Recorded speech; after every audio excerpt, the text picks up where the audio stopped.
আসসালামু আলাইকুম রহমতুল্লাহি ওয়া বারাকাতুহু। আমরা প্রতিনিয়ত অনেক কাজ করি, নিজের কাজ, অফিসের কাজ, সামাজিক কাজ, অনেক কাজ করি। আমরা রাসূলুল্লাহ সাল্লাল্লাহু আলাইহি ওয়াসাল্লামের মাধ্যমে যে সর্বোত্তম কাজগুলো, তার মধ্যে কয়েকটার কথা আমরা জানতে পারি। এক নাম্বার হচ্ছে মানুষের মনে খুশির সৃষ্টি করা, কিন্তু সেই খুশির সৃষ্টিটা কখনো মিথ্যা বলে করা যাবে না। দ্বিতীয়ত হচ্ছে ক্ষুধার্তকে খাবার দেয়া। আমাদের চারপাশে যারা আছে, যারা ক্ষুধার্ত, তাদেরকে আমরা খাবার খাওয়াতে পারি। পঙ্গু, অসহায়, অসুস্থ, এদেরকে আমরা সহযোগিতা করতে পারি। যারা দুঃখী আছে, সামর্থ্য অনুযায়ী তাদের দুঃখ দুর্দশা দূরীভূত করার চেষ্টা করা।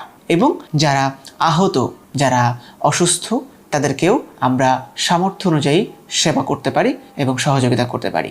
দৈনন্দিন আমাদের কাজের মধ্যে যদি আমরা এই সর্বোত্তম কাজগুলোকে যুক্ত করতে পারি, আমরা এর মধ্যে কোনো একটা কাজ আল্লাহর কবুলিয়ত পেতে পারি। আর আল্লাহর কবুলিয়ত পাওয়া মানে আমাদের জন্য অনেক বেশি কল্যাণকর। আল্লাহ পাক আমাদের সকল কাজগুলো কবুল করুক।